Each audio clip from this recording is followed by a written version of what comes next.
test your cardio. He said he's got the answers for you in wrestling and in stand-up. What's your response to that? I don't know. I never tired. What are you talking about? About my cardio? That's what I make tired my opponents. What are you talking about? I don't understand. All my life, never make me tired. Nobody make me tired all my life. I don't know what you're talking about. Maybe he have problem in his head, or he don't see fight. Before, when I fight with Michael Johnson, he talk about, oh, Michael's gonna finish him. Michael's gonna smash him. What happened? What happened? I smashed Michael Johnson, but Michael Johnson beat him. Michael Johnson make him go down. You know, he go down in UFC 6 or 7 times. What are you talking about? I'm gonna finish this guy.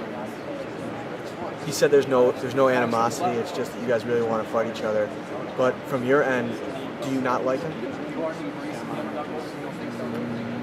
Not too much. You know, for me it's not personality. This is just another opponent.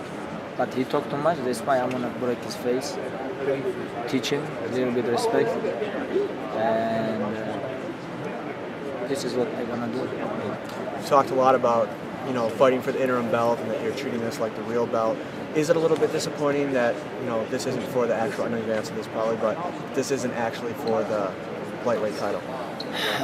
This is supposed to, yes, Tony and me, I think this is top high-level fighters, and we have to fight with real belt. But UFC put Conor this weight, give him belt, protect him, you know, it's okay. I'm gonna finish him, take interim belt after fight with Conor, finish him too, and take real belt. This is what I'm gonna do. A lot of people say, you know, Conor's protected, Conor's hiding, but it's the things that Eddie Alvarez said before he beat him. Do you respect Conor? Do you think that, you know, he is a viable opponent for you, or do you just think that you'll run right through him too? I think he's a good opponent. I think he has good, very good accuracy, good boxing timing, but he has a very big problem, you know, when you take him down, hold him, like, give him top control, he all the time top, you know, he all the time, you know, I don't think he has a very big heart. He has a big mouth, but not big heart. But he know how fighting, he is not easy fight, but if we think about like Tony, Michael Chiesa, then these guys, Tony is much easier. You know, talking about Conor, what do you make of the fact that he's the champion in the UFC, but he's spending more time talking about boxing rather than the UFC? Is that strange to you that, you know, being a champion, he's not more focused on UFC? I don't think about this. Okay. I think about only my next fight, March 4. Okay. I have my opponent. I have tough opponent. And I think about this. I don't think about his life. Right. I don't follow this. You know? Okay. So talking about your fight, how do you see it playing out on that Saturday night? You know, I have only one plan. And I don't want to beat him. I want to finish him. Okay. I want to finish this guy. I want to make him tired. He talk about my cardio, but I never ever nobody can make me tired. You know, all my amateur careers, professional careers, nobody make me tired. Right. All the time I pressure. I make people tired. You know. I don't know what you're talking about.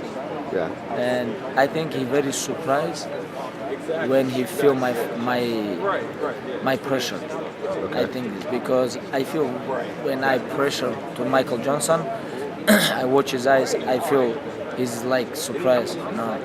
And he talk about, oh, Michael Johnson's gonna smash Khabib, blah blah blah before fights, but after fights he's quiet. I think same situation. After when we fight with him, I think same situation. He stay humble, stay quiet, because I'm gonna teach him respect. Yeah. So I think everybody's expecting you to try to take him to the mat and, you know, impose your will there. Is that your plan for that fight, to get him to the mat and, you know, and do what you always do to fighters? You know, I take this fight because everybody wants to watch this fight. Everybody, you know, all coaches, all fans, media, everybody wants this fight. That's why I ask, hey, please give me only Tony, because this is toughest guy who I have to fight now. Because Conor relax, Conor take time. Now who I have to fight with Tony. Please give me Tony. That's why I take this fight. Okay. I saw an interview where you were saying you were offering him $100,000 to take the fight. Did you have to offer him the $100,000 to take the fight, or was that just? I don't know. He say I don't take this money. I don't know. Maybe for him it's small money. Yeah. I don't know. But he's don't take this money. Okay. And I know you've been mentioning how you have the country of Russia behind you. How quickly would you like to have a fight for you in Russia, or have there been any talks of that happening for you in the future? This is, like this very big dream fight in Russia when UFC come to Russia, But I don't believe this. I don't believe I fight in Russia when UFC come because how I fight if I am lightweight champion, how I fight in Russia, because UFC don't make in Russia pay-per-view show. Okay. I don't believe this because when UFC make pay-per-view show, they make Vegas or New York, Okay. Because this is two places where Brazil, like for pay-per-view show, but Russia is not ready for pay-per-view show. Okay. If they can't take you there, do you feel they're at least promoting you well in Russia? Like, is the UFC pushing your name out in Russia, or how do you feel about that? Yes, I feel a little bit. I feel because UFC promote my name like last 5 years. Okay. Because if I don't fight in UFC, nobody knows me. Right. Because this is biggest show. This is number one show MMA in the world last 20 years, and when you fight in this show and win, you becomes famous. Okay. Last question for those of us that don't know, how big is your UFC, MMA, and you in Russia? Like, is there a lot of events in Russia, or how well are you known there? It's very big. Now MMA is very, very, very famous in Russia, and not only Russia, like USSA countries, all. Okay. It's very, very famous. I don't know about pay-per-view, but if UFC make big show in Russia, like stadium 60,000, 50,000, I think this very easy becomes full. And actually, they sell all tickets 100%. Yeah. In Mexico, the pay-per-views are free. How is it in Russia, the UFC events? Are they also pay-per-view in Russia? Are they shown on free TV? How do people watch UFC in Russia? Internet. You cannot? No, internet. Oh, internet. Internet, but no pay-per-view. No pay-per-view. I think maybe somebody can buy, but not too much, because $60 is big money to Russia.